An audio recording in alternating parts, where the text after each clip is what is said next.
Hello everyone, welcome back to our channel BSc वाली chemistry. आज हम लोग बात करने वाले हैं बहुत ही इम्पॉर्टेंट क्वेश्चंस पे। इम्पॉर्टेंट क्वेश्चन इसीलिए क्योंकि अभी तक जितने भी कंसेप्ट्स मैंने समझाए हैं सबको यहाँ पे अप्लाई करके देखेंगे कि कैसे आंसर निकलता है क्वेश्चन का। क्वेश्चन क्यों ज़रूरी है ये भी एक बहुत इम्पॉर्टेंट बात है, क्योंकि जितने क्वेश्चन मैं यहाँ पे बताऊँगा उससे आपको समझ में आ जाएगा कि अभी तक जो भी मैंने समझाया है वो आप कैसे अप्लाई कर सकते हो और अपना आंसर जो कि सही हो, आप जो भी क्वेश्चन सॉल्व करो उसका सही आंसर निकाल के आप अच्छे मार्क्स गेन कर सकते हो और अपने कंसेप्ट को और इम्प्रूव कर सकते हो प्रैक्टिस के साथ, जिससे क्या होगा कि आपकी प्रैक्टिस इम्प्रूव हो जाएगी और आपका कंसेप्ट इम्प्रूव हो जाएगा, जिससे आपको इस टॉपिक में कभी दिक्कत आगे चल के नहीं आएगी। ठीक है, अब यहाँ पे हम लोग आज बात करने वाले हैं एसिडिक कैरेक्टर और बेसिक कैरेक्टर के बारे में। कार्बोकैटायन और कार्बन आयन पे भी बात करेंगे। ठीक है, देखो ये आखिरी लेक्चर है इस जीओसी सीरीज का, जो कि 6th लेक्चर है, और इस लेक्चर में मैं जितने हो सकते हैं उतने सवाल अलग अलग तरह के, जिससे आपको सारी चीज़ें रिवाइज हो जाए, समझ में आ जाए और आपका कंसेप्ट बूस्ट हो जाए, उस पर मैं बात करूँगा। तो सबसे पहले तो मैं एसिडिक कैरेक्टर से बात करूंगा। एसिडिक कैरेक्टर जो हम लोग जिस एसिड्स के देखेंगे वो जनरली आर्हेनियस एसिड्स की बात करूंगा मैं। ठीक है, अब क्या होता है आर्हेनियस एसिड, उसको समझते हैं species that donate H+ in aqueous medium. Aqueous medium में जब हम लोग डालते हैं किसी भी स्पीसीज को और वो क्या करते हैं H+ को डोनेट करते हैं या फिर कह लो रिलीज करते हैं। ठीक है, अब जैसे HCl है तो ये H+ और Cl- में ब्रेक कर गया। ठीक है, और एक बात और, जैसे कि यहाँ पे H2SO4 है, ये भी H+ और HSO4- में ब्रेक कर गया, लेकिन जो CH3COOH है वो CH3CO- और H+ में ब्रेक किया, बट यहाँ पे इक्विलिब्रियम का साइन लगा हुआ है। ठीक है, इक्विलिब्रियम का, और यहाँ पे क्या हो रहा है कि ये कंप्लीट डिसोसिएशन हो रहा है। ऐसा क्यों हो रहा है? क्योंकि जो HCl है और जो H2SO4 है और H2SO, ये स्ट्रॉन्ग एसिड के कैटेगरी में आते हैं और ये वीक एसिड के कैटेगरी में देखने को मिलता है। ठीक है, स्ट्रॉन्ग एसिड तो अपन को पता है भैया स्ट्रॉन्ग है, चलो भाई कंप्लीटली डिसोसिएट हो गया।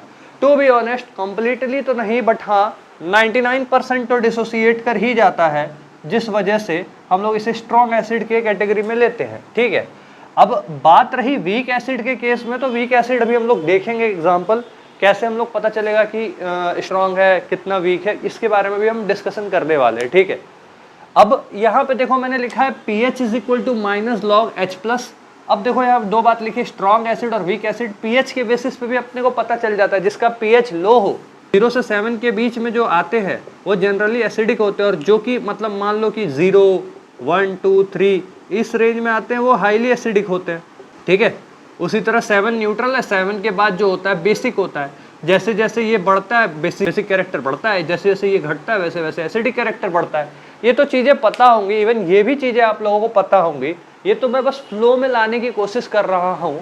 बट अभी जो कंसेप्ट बताऊँगा और उस पर जो सवाल करवाऊँगा उससे सारी चीज़ें आपकी क्लियर हो जाएंगी। ठीक है, तो इतनी चीज़ों को लिख लो, नोट्स बना लो, और हाँ जितनी भी चीज़ें अभी तक मैंने पढ़ाई है, अगर डायरेक्ट आप इस सीरीज़ को, मतलब इस सीरीज़ को बोल रहा हूँ, इस लेक्चर को अगर आप डायरेक्ट देख रहे हो तो हो सकता है बहुत सारी चीज़ें आपको ऐसे करके निकले, तो ये ना हो, इसीलिए आप पुराने लेक्चर्स मतलब अभी तक जितने भी मैंने पढ़ाए हैं उन्हें ज़रूर देख लेना, क्योंकि उसी के बेसिस पे ये चीज़ें हैं। क्योंकि सारे कंसेप्ट को मिला के हम यहाँ सवाल लगाएंगे और सवाल लगा के जो भी चीज़ें पढ़ें उसे मैं बेहतर बनाएंगे। ठीक है, तो लिखो इसको, फिर मैं आगे बात करता हूँ।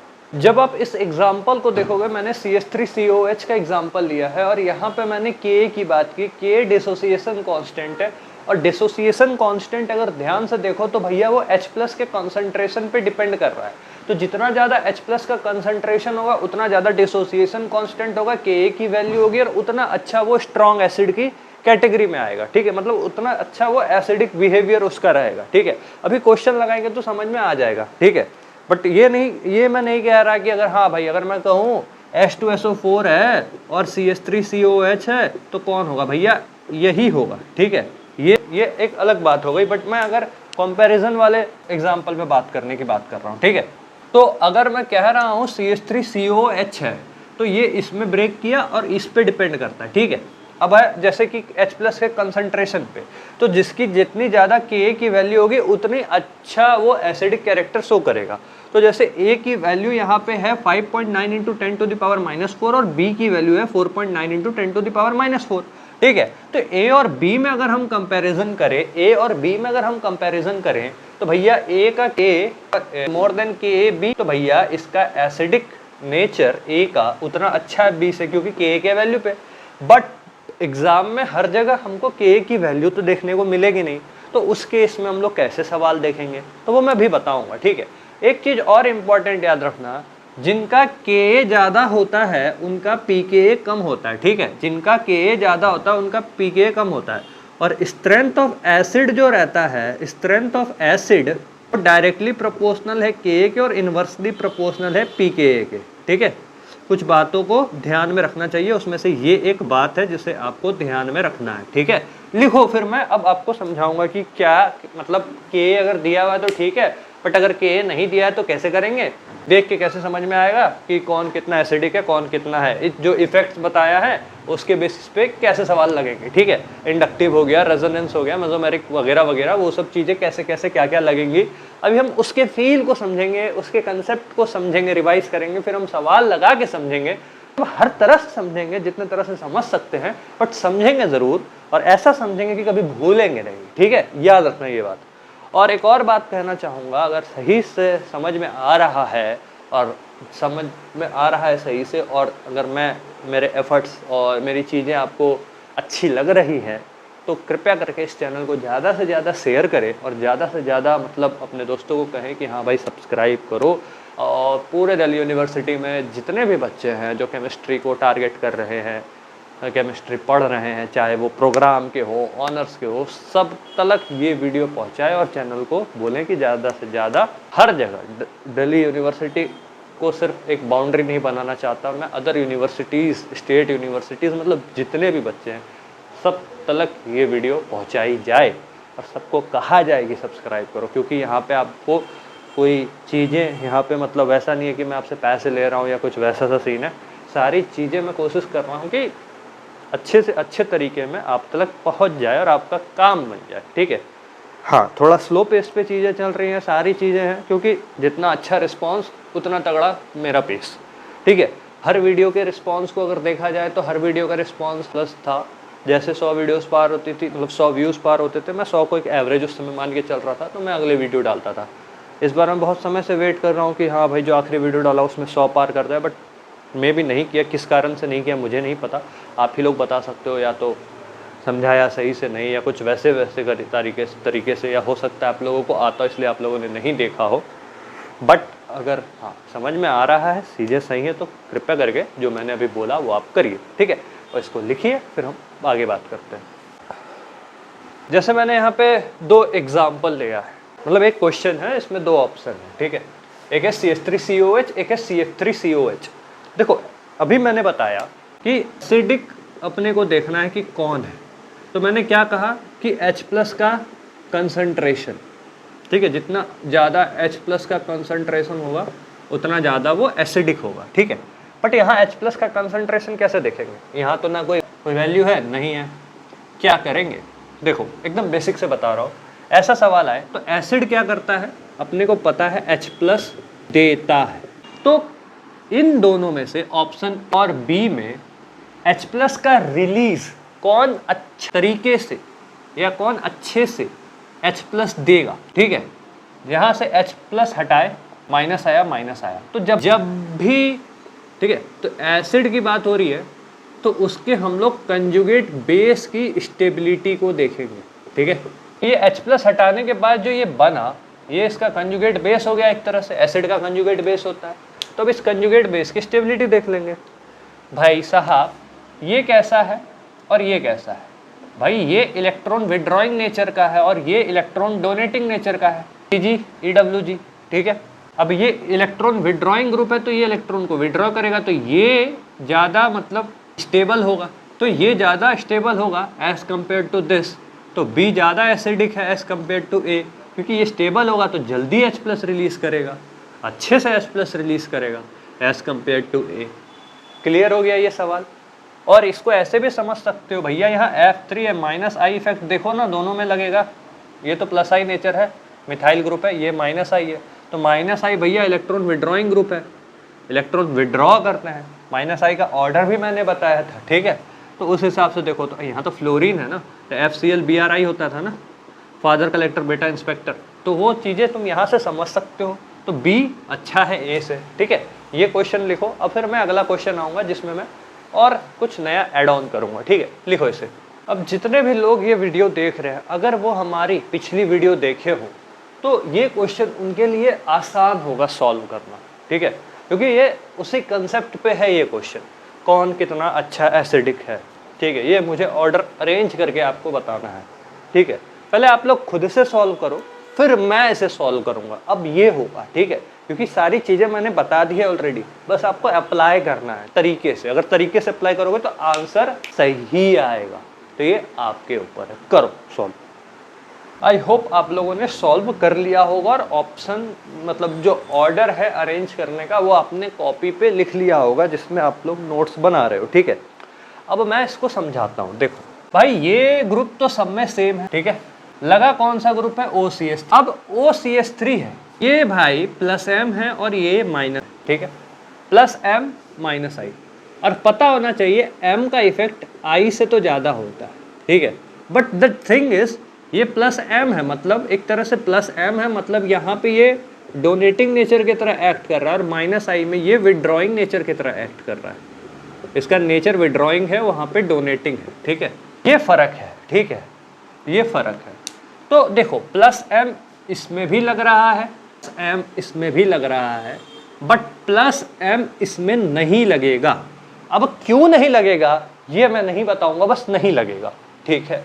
क्यों नहीं बताऊंगा, क्योंकि मैंने पिछले लेक्चर में ये चीज़ बताई है, ठीक है। माइनस आई यहाँ पे भी लगेगा, ठीक है, प्लस M यहाँ लग रहा है माइनस आई, ठीक है। अब देखो, अगर मैं लिखूँ ऑप्शन ए तो कोई इफेक्ट नहीं लग रहा है, ठीक है। ऑप्शन बी की बात करूँ तो इसमें प्लस M और माइनस आई लग रहा है। सी की बात करूँ तो इसमें माइनस आई सिर्फ लग रहा है। ऑप्शन डी की बात करूँ तो प्लस M और माइनस आई दोनों लग रहा है, ठीक है। और जो बी ऑप्शन में जो माइनस आई लग रहा है और जो डी ऑप्शन में जो माइनस आई लग रहा है, उसमें से तगड़ा माइनस आई कौन लगाएगा? ऑब्वियस सी बात है, ये दूरी कम है, ये दूरी ज़्यादा है, तो जो बी का माइनस आई है वो ज़्यादा है। तो हम प्लस M के बेसिस पे तो चीज़ें देखना नहीं चाहेंगे, क्योंकि प्लस M तो भाई सब में है। मतलब बी और डी की ऑप्शन की बात करूँ तो प्लस M है, बट माइनस आई की वजह से बी और डी में कौन तगड़ा होगा? बी तगड़ा होगा डी से, ठीक है। बी और डी में बी तगड़ा होगा, मतलब बी अच्छा एसिडिक, मतलब इसका ज़्यादा स्ट्रेंथ है, एसिडिक नेचर इसका ज़्यादा अच्छा है, क्योंकि ये माइनस आई है इस वजह से, ठीक है। और यहाँ पे माइनस आई है, but the thing is distance कम है, ठीक है, प्लस M देख नहीं रहे हैं, ठीक है। अब बात रही सी की, तो भाई सी में तो सिर्फ और सिर्फ माइनस आई लग रहा है, प्लस M तो अपने को देखना नहीं है, और माइनस आई की वजह से वो सबसे तगड़ा भैया सी यहाँ पे आ जाएगा, CBD, ठीक है।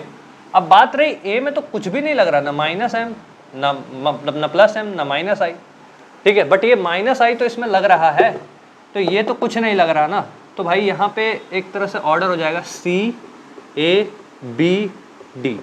ठीक है आंसर। आई होप आपका भी आंसर यही होगा। एक बार आप लोग चेक करो आप लोगों ने जो निकाला है और ये आंसर सही है कि नहीं। अगर ये आंसर सही है तो भाई वेल एंड गुड, आपका कंसेप्ट अच्छा है। अगर सही नहीं है, नहीं समझ में आ रहा है, तो आप जाओ पिछला वीडियो जाके देखो, प्लेलिस्ट है चैनल पे, प्लेलिस्ट में सारी वीडियो अवेलेबल है, जाओ देखो। बार बार बोल रहा हूँ देखो, अगर समझ जाओगे तो कोई दिक्कत नहीं आएगी, क्योंकि आज जो सिलेबस है उसका पहला यूनिट ख़त्म हो रहा है GOC, अगर देखा जाए तो, ठीक है। इसके बाद मैं स्टार्ट करने वाला हूँ स्टीरियो केमिस्ट्री, और उसके साथ साथ सोच रहा हूँ रिएक्टिव इंटरमीडिएट भी चालू कर दूँ, ठीक है। बट रिएक्टिव इंटरमीडिएट चालू करूँगा, क्योंकि रिएक्टिव इंटरमीडिएट में मैं डिटेल में कार्बोकैटायन, कार्बन आयन और बाकी सब जो है, जैसे कार्बन फ्री रेडिकल, कार्बिन, बेंजाइन, ये सब के बारे में मैं बात करने वाला हूँ, ठीक है। तो फिलहाल आप इसको लिखो, फिर मैं अगले क्वेश्चन के साथ आता हूँ जिसमें एक और नए कंसेप्ट को समझेंगे, ठीक है। तो ये क्वेश्चन देख के क्या लग रहा है कि क्या आंसर आना चाहिए, आप लोग बताओ मुझे। बहुत ही सिंपल सा क्वेश्चन है, कुछ भी नहीं है। ऑर्डर आप लोग खुद से लिखो, बस थोड़ा सा दिमाग लगा लेना, थोड़ा सा, तो सही आंसर आ जाएगा। अगर दिमाग नहीं लगाओगे तो गलत आंसर आ जाएगा, बट गलती यहाँ पे चलेगी, समझ में आ जाएगा। ठीक है, करो सॉल्व जल्दी जल्दी। तो देखो मैं आंसर बता रहा हूँ, मतलब समझा रहा हूँ कि क्या आंसर आएगा। ठीक है, अगर मैं इसे ऑप्शन ए बोल रहा हूँ, इसे ऑप्शन बी बोल रहा हूँ, इसे ऑप्शन सी बोल रहा हूँ, तो इसे ऑप्शन डी बोल रहा हूँ। देखो होता क्या है यहाँ पे, पहली बात तो ये तो कोई इफेक्ट नहीं लगेगा। और एक बात याद रखना, इलेक्ट्रॉन विड्रॉइंग ग्रुप है कि इलेक्ट्रॉन डोनेटिंग ग्रुप है, ये दो चीज तुम्हें देखनी बहुत जरूरी है कि इलेक्ट्रॉन विड्रॉइंग नेचर है कि इलेक्ट्रॉन डोनेटिंग नेचर है। अगर इस ग्रुप, ये जो ग्रुप है NO2 भाई, ये -I और -M शो करते हैं, मतलब भी इलेक्ट्रॉन विड्रॉइंग नेचर है और ये भी -M इलेक्ट्रॉन विड्रॉइंग नेचर है। और इलेक्ट्रॉन विड्रॉइंग नेचर क्या करता है, एसिडिटी को बढ़ा देता है, एसिडिक नेचर को बढ़ा देता है, तो ये बढ़ाएगा। ठीक है, तो समझना, बहुत ध्यान से समझना। ठीक है, तो यहाँ होगा क्या कि ए तो कुछ भी नहीं है, बी की बात करूँ तो -M -I है, सी की बात करूँ तो -I है, डी की बात करूँ तो -M और -I है, फिर से सी में -I है। ये चीज़ समझनी है तो पिछला लेक्चर देखो। ठीक है, अरे भैया इसका रेजोनेटिंग स्ट्रक्चर बनाओ, इसका रेजोनेटिंग स्ट्रक्चर बनाओगे तो खुद ब खुद समझ जाओगे कि मेटा पे क्यों नहीं है। ठीक है, क्योंकि ये ऑर्थो पोजीशन होता है, ये ऑर्थो है और ये पारा है। ठीक है, और ये मेटा पोजीशन है। ठीक है, तो मेटा पे क्यों नहीं है, जब तुम रेजोनेटिंग स्ट्रक्चर बनाओगे फिनॉल का तो खुद ब खुद समझ जाओगे कि क्यों नहीं है। ठीक है, अगर थोड़ा सा भी कंसेप्ट आता है, नहीं आता है तो पिछला वीडियो जाके देखो। वैसे देखना कायदे से सारी चाहिए, अगर सारे देखें तो बहुत अच्छी बात, अगर नहीं देखा है अभी के लिए पिछला वीडियो भी देखोगे तो ये चीज़ तो समझ में आ ही जाएगी, बट सारी देखने ज़रूरी है। ठीक है, तो अब ये तो पता चल गया कि बी में, सी में, डी में। ठीक है, तो इस हिसाब से क्या होगा, देखो -M -I दोनों लग रहे हैं तो डी तो सबसे तगड़ा होना चाहिए, डी तो सबसे तगड़ा होना चाहिए, इसमें तो सिर्फ -I लग रहा है। और ठीक है, अब देखो एक बात पूछता हूँ, -M तो इसमें भी लग रहा है, -M तो इसमें भी लग रहा है। ठीक है, बी और डी में पूछ रहा हूँ। ठीक है, बी और डी में, लेकिन -I बी का ज़्यादा अच्छा है -I डी से, क्योंकि डिस्टेंस कम है, तो भाई बी और डी होना चाहिए। और बचा सी में तो -I लग रहा है और ए में तो कुछ नहीं लग रहा है, ऑर्डर तो ये होना चाहिए, यही आया है ना ऑर्डर। ये बिल्कुल ही गलत है। क्यों गलत है बता रहा हूँ, पहले इसको लिख लो। होगा क्या, ये यहाँ लिखो, ये यहाँ लिखो, मतलब ऑर्डर होगा DBC सही ऑर्डर है, ये गलत ऑर्डर है। बता रहा हूँ क्यों। मेरा बी के स्ट्रक्चर को ध्यान से देखो भाई, BSc में आ गया, बेंजीन बनाना आना चाहिए। ठीक है, और बढ़िया बेंजीन, ये नहीं कि ये बेंजीन नहीं होता है, बेंजीन यही होता है। ठीक है, अगर NO2 को खोला जाए, मतलब होता है यहाँ पे क्या है, बॉन्डिंग आ जाती है दादा, बॉन्डिंग। और जब हाइड्रोजन बॉन्डिंग आती है, इसी कारण से डी ज़्यादा तगड़ा हो जाता है बी से, क्योंकि हाइड्रोजन बॉन्डिंग के वजह से थोड़ा सा एसिडिक स्ट्रेंथ बी का कम हो जाता। समझ में आया, यही कारण है इसका, हाइड्रोजन बॉन्डिंग। और यहाँ पे 6 मेंबर्ड रिंग बन रही है, और 6 मेंबर्ड जहाँ रिंग बने वहीं पे हाइड्रोजन बॉन्डिंग देखनी होती है, ये बात पता होनी चाहिए आप लोगों को। इसी वजह से डी ज़्यादा है बी से। नया कंसेप्ट एक देखने को मिला ना, अभी तक तो मैंने नहीं करवाया था इस तरह का, तो डी और बी हो गया। ठीक है, अब एक और क्वेश्चन देखते हैं एक और नए कंसेप्ट के साथ। हाँ, मैं समअप भी करवाऊंगा, समराइज भी करवाऊंगा, सारी चीज़ें करवाऊंगा, पहले इसे लिख लो। आप लोगों के मन में एक सवाल अगर आया हो और नहीं भी आया तो मैं बोल सकते हैं, जनरेट कर देता हूँ आप लोगों के मन में सवाल।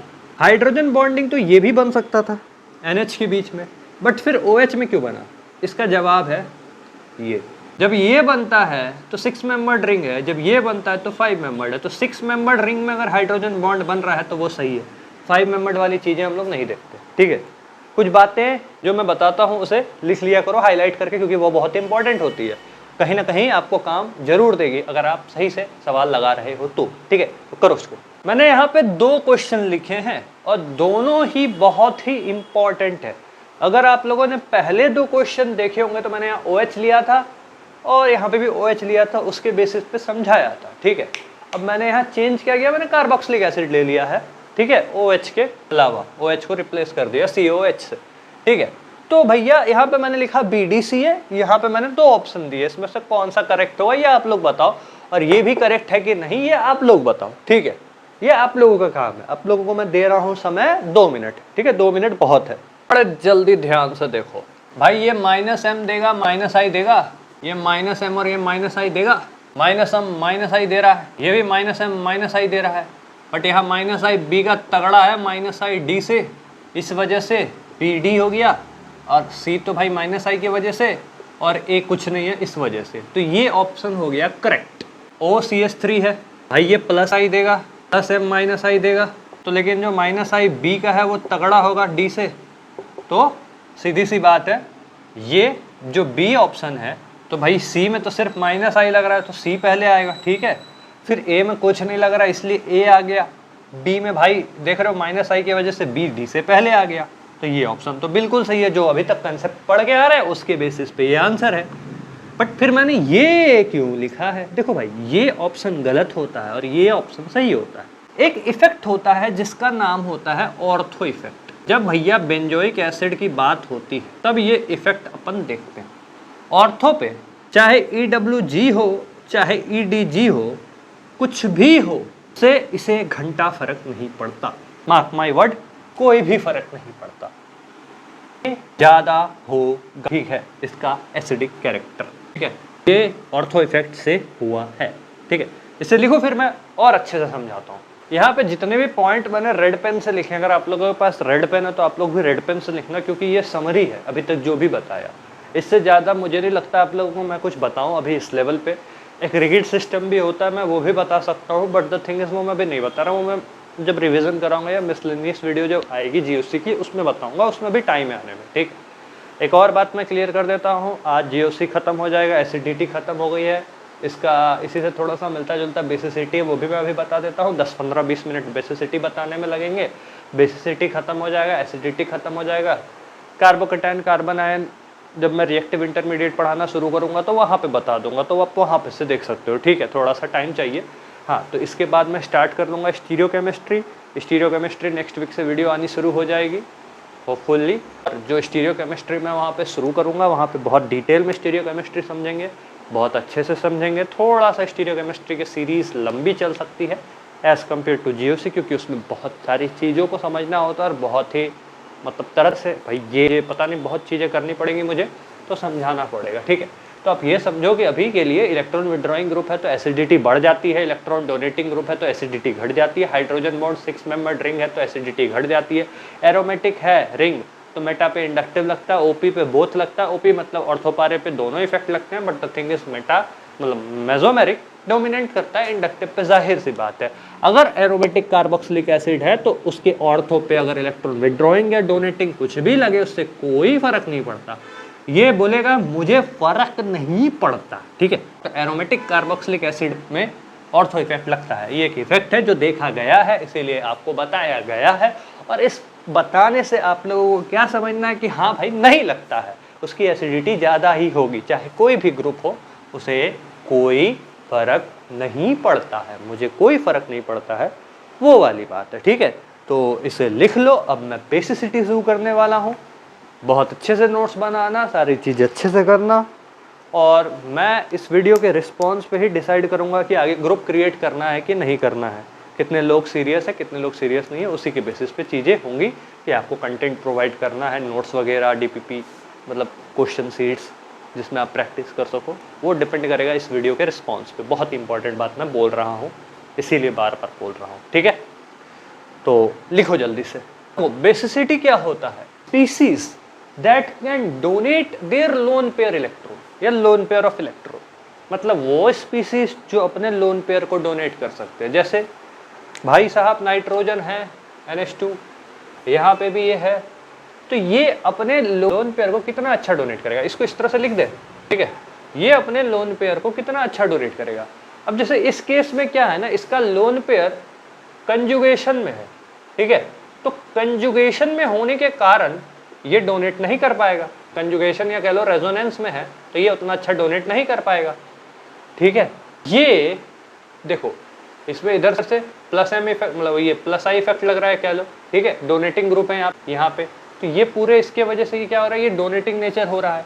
तो डोनेटिंग नेचर होने के कारण ये अच्छा है भैया, लोन पेयर को डोनेट कर सकता है क्योंकि इधर से इसको सपोर्ट मिल रहा है। तो वही तो बोले इलेक्ट्रॉन डोनेटिंग ग्रुप क्या करता है, इंक्रीज करता है, तो इधर से इसको सपोर्ट मिल रहा है तो ये डोनेट कर सकता है। अब इसके कोई फर्क नहीं पड़ता तो ये भी अच्छा डोनेट करेगा, बट यहाँ ये है तो ये ऑर्डर हो जाता है, ठीक है, क्योंकि ये तो पार्टिसिपेट ले लिया तो ये तो नहीं करेगा क्योंकि कंजुगेशन आ गया, ठीक है। तो ये चीज़ है। और देखो इसका जो कंसेप्ट है मोटा मोटी सिमिलर है, एसिडिटी से मिलता जुलता है, but the thing is apply करना होता है, ठीक है। अब जैसे एसिडिटी में मैंने क्या बताया, मैंने बोला था इलेक्ट्रॉन विड्रॉइंग ग्रुप क्या करता है, एसिडिटी को बढ़ाता है, तो ये बेसिसिटी को घटाता है, ठीक है। यहाँ वहाँ पे मैंने क्या बोला था, इलेक्ट्रॉन डोनेटिंग ग्रुप क्या करता है, वो एसिडिटी को घटाता है, तो ये बेसिसिटी को बढ़ाता है। तो वो चीज़ थोड़ा सा इनवर्स रिलेशन चल रहा है, जिसका एसिडिटी ज़्यादा ऑब्वियस सी बात है उसका बेसिसिटी कम होगा, ठीक है। तो ये समझाने की बात हो रही है, ठीक है। इसमें मुझे दो चीज़ समझाना है, एक तो सर इफेक्ट समझाना है और एसआईपी इफेक्ट, मतलब SIR इफेक्ट और SIP इफेक्ट, ये दो इफेक्ट मुझे भी समझाने हैं। तो एक क्वेश्चन लेता हूँ, फिर मैं उस इफेक्ट पे आता हूँ, तो चीज़ें क्लियर होंगी, ठीक है। लिख लो इसको। जैसे आपको यहाँ पे क्वेश्चन दिख रहा है, अब इसका मुझे आंसर बताओ आप लोग क्या होगा, जो मैंने लिखा है वो सही है या फिर वो गलत है, ये मुझे आप लोग बताओगे कि क्या है सही क्या है गलत, ठीक है। समय दे रहा हूँ, 10 तक काउंट करूँगा, 1 2 3 4 6 7 8 9, मैं बता रहा हूँ, ठीक है। CD है, सबको पता है, ये -m देंगे, -i देंगे, -m देंगे, नहीं -i देंगे, यहाँ -m देंगे, -i देंगे, -m है, -i है, इलेक्ट्रॉन विड्रॉइंग नेचर है। और अभी बताया कि इलेक्ट्रॉन विड्रॉइंग नेचर एसिडिटी में हेल्पफुल है, ना कि बेसिसिटी में। तो बेसिसिटी को ये घटा देगा, तो बेसिसिटी को ये घटा देगा, तो ये तो कुछ भी नहीं लग रहा है, तो ये आ गया सबसे आगे। C में तो -i लग रहा है, ठीक है। D में -m -i दोनों लग रहा है, बट -i की दूरी ज़्यादा है। और अगर हम यहाँ की बात करें तो B में दूरी कम है, तो ज़्यादा प्रभावशाली होगा। तो ACDB is the option, correct option, क्या कह लो, करेक्ट आंसर। ऑप्शन तो नहीं, करेक्ट आंसर। अगर ऑप्शन में है तो ये ऑप्शन दिखे तो वो करेक्ट ऑप्शन है, ठीक है। अब मैं बात करूँगा इस इफेक्ट के बारे में, स्टेरिक इनहिबिशन ऑफ रेजोनेंस, ये क्या होता है। देखो भैया, अगर कोई बल्की ग्रुप लग जाता है ऑर्थो पोजीशन पे, ठीक है, तो उसके कारण क्या होता है, रेजोनेंस ब्रेक करता है। रेजोनेंस ब्रेक करने के कारण क्या होता है वो मैं आपको भी बताऊंगा, ठीक है। पहले इतना लिख लो। तो देखो, मैंने दो इफेक्ट के बारे में बात की है, जैसे अभी मैंने ऑर्थो इफेक्ट पे बात की थी, वो तो अलग चीज़ है, बट यहाँ पे अलग चीज़ है, स्टेरिक इनहिबिशन ऑफ रेजोनेंस और steric inhibition in protonation. Steric inhibition of resonance में बेसिसिटी बढ़ती है, स्टेरिक इनहिबिशन इन प्रोटोनेशन में बेसिसिटी घटती है। यहाँ पे दोनों ग्रुप बल्कि होना चाहिए, यहाँ पे एक ग्रुप बल्कि हो चलता है, ठीक है। एक बात है याद रखना, ठीक है। अब जैसे कि यहाँ पे देखो होता क्या है, देखो बल्कि बल्कि बल्कि, तो बल्कि के चक्कर में क्या होता है कि बकी आ जाता है, नहीं, देखो होता क्या है, बल्कि ग्रुप होने के कारण क्या होता है कि ड्यू टू इसके कारण बल्कि ग्रुप है ना, तो भैया वो अपने आप को रखने के लिए क्या होता है, वो थोड़ा सा डिस्टॉर्ट होता है। डिस्टॉर्शन होने के कारण क्या होता है कि जो p ऑर्बिटल रहता है वो पैरेलल नहीं रहता, ठीक है, जिसके कारण रेजोनेंस ब्रेक करता है। डिस्टॉर्शन के कारण क्या होता है, रेजोनेंस ही ब्रेक कर जाता है। पहले पार्टिसिपेट कर रहा था, अब क्या होता है, रेजोनेंस ब्रेक करता है, तो ब्रेक करने के कारण इसकी अवेबिलिटी बढ़ जाती है डोनेट करने की। तो भैया SIR लगने के कारण क्या होता है कि बेसिसिटी बढ़ जाता है। कहीं सर है तो वहाँ बेसिसिटी बढ़ जाएगा। अब ये क्वेश्चन लूँगा तो चीज़ें और चीज़ क्लियर करूँगा अभी।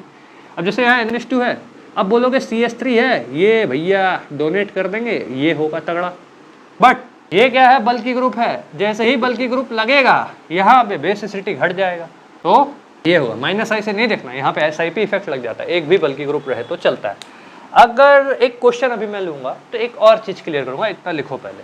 अब जैसे ये A है, ये B है, ठीक है, A है, ये B है, तो A ग्रेटर देन B और B is greater than A। Basicity की बात कर रहा हूँ, बताओ।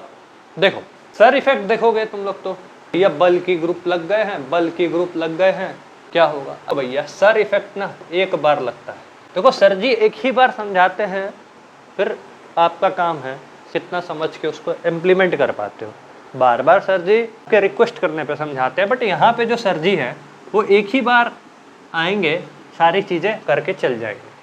तो एक के कारण क्या हुआ, बल्किनेस आया, सर लग गया, बट सर के बाद क्या होता है, SIP लगता है। इसीलिए ये ऑप्शन होता है, ना कि ये। बहुतों को लगेगा सर लगा दिए तो बीज, ये ना SIP लगता है उसके बाद, ठीक है। सर के बाद SIP लगता है तो इसका बेसिसिटी ओवरऑल घटता है। यहाँ सिर्फ सर लगता है, यहाँ सर और SIP दोनों लगता है। एक बार SIR लगेगा, एक बार SIP लगेगा, ठीक है। सर दो बार नहीं लगेगा, दो ग्रुप लग गया है तो, ठीक है। तो ऑप्शन होगा A is greater than B, ठीक है। अब अब बेसिसिटी यहाँ पे ख़त्म होती है। जितने भी सवाल थे, जितनी भी चीज़ें थी, मैंने करवाई। हाँ, एक सवाल और बन सकता है, बट मैं वो अभी करवाऊंगा नहीं। जब मैं रिवीजन कराऊंगा तो और सवाल ले आऊँगा, PYQ के भी सवाल ले आऊँगा, तो मैं करवाऊंगा, ठीक है। मोटा मोटी जितने भी कंसेप्ट, जितनी भी चीज़ें थी समझाने की, मैंने समझाई है। हो सकता है बेशक बहुत सारी चीज़ें तो नहीं, कुछ कुछ चीज़ें होंगी जो आपको लग रही होगी छूट गई है, और मुझे भी पता है जो चीज़ें मैंने छोड़ी है, मैंने क्यों छोड़ी है। आप मुझे पूछोगे तब मैं बताऊंगा कि क्यों छोड़ी है, ठीक है। बाकी मुझे जब जैसे समझ में आएगा मैं वैसे कवर करवाऊंगा, बट अभी तक जितनी रिक्वायर्ड चीज़ें थी, जितनी समझानी थी, सब मैंने समझाया। अब बोलोगे कार्बोकटायन रिएक्टिव इंटरमीडिएट की नहीं बताइए, carbocation, carbon ion, free radical वगैरह वगैरह। देखो कार्बोकटायन, कार्बन आयन कैसे स्पीसीज है ये देखो, उसके एसिडिक बेसिक कैरेक्टर को देखो, लुईस एसिड है, लुईस बेस है, फिर उस बेसिस पे जो कंसेप्ट मैंने बताया वो लगा। हिंट दे रहा हूँ, खुद से करो। बाकी रिएक्टिव इंटरमीडिएट जब शुरू करूंगा तो डिटेल में बताऊंगा, ठीक है। जो तरीका होता है पढ़ाने का मैं उस तरीके से पढ़ा रहा हूँ। हाँ, बट सिलेबस भी कवर करवाना है, इसीलिए सिलेबस वाली चीज़ों को भी कवर करा रहा हूँ। तो जुड़े रहेंगे, उन्हें फ़ायदा मिलेगा, क्योंकि सारी चीज़ें मैं बताता हूँ कब कहाँ कैसे होगा। जो बस उड़ते उड़ते आएंगे वो उड़ते उड़ते चले भी जाएंगे, ठीक है। तो वैसा सा चीज़ है। यहाँ पे ख़त्म हो रहा है, मतलब GOC कंप्लीट हो गया जितना रिक्वायर्ड था अभी के लिए। बचता है इसका रिवीजन और इसका मिसलेनियस का वीडियो। तो मिसलेनियस और रिवीजन वीडियो बाद में आएगा, अभी नहीं। नेक्स्ट वीक से होपफुली मैं स्टीरियोकेमिस्ट्री शुरू कर दूंगा, रिएक्टिव इंटरमीडिएट शुरू करना है मुझे, 2 चीज़ें साथ चलाऊंगा। और इनऑर्गेनिक में मैं सोच रहा हूँ केमिकल बॉन्डिंग और कोऑर्डिनेशन केमिस्ट्री साथ चलाऊँ, ठीक है, क्योंकि दोनों इंपॉर्टेंट है। अगर दोनों समझ में आ गए तो बहुत ही अच्छा है। पीरियोडिक टेबल भी है, बट मैं केमिकल बॉन्डिंग पहले शुरू करूँगा, फिर पीरियोडिक टेबल पे भी बात करूँगा, ठीक है, मेन ग्रुप एलिमेंट वगैरह। और फिजिकल केमिस्ट्री की बात करो तो मैं सोच रहा हूँ क्वांटम से शुरू करूँ। एक साथ सारी चीज़ें कवर कराना मुश्किल है, ठीक है, क्योंकि अकेले ही सारी चीज़ें कर रहा हूँ इस वजह से। तो थोड़ा स्लो पेस पे चीज़ें चल रही है, बस आप लोग अपना सपोर्ट दिखाइए, सारी चीज़ें होंगी, ज़रूर होंगी, ठीक है। ऐसा नहीं है कि नहीं होगी, बस जुड़े रहिए। सबसे ज़्यादा बेनिफिट फर्स्ट ईयर को मिलेगा और सबसे कम बेनिफिट थर्ड ईयर को मिलेगा, बट कोशिश है कि थर्ड ईयर को भी मैं जो इस बार का सिलेबस है वो मैं कवर कराऊँ, ठीक है, कोशिश है। तो मिलते हैं अगले यूनिट के साथ जिसका नाम है स्टीरियोकेमिस्ट्री। तब तक के लिए डू योर वेरी बेस्ट।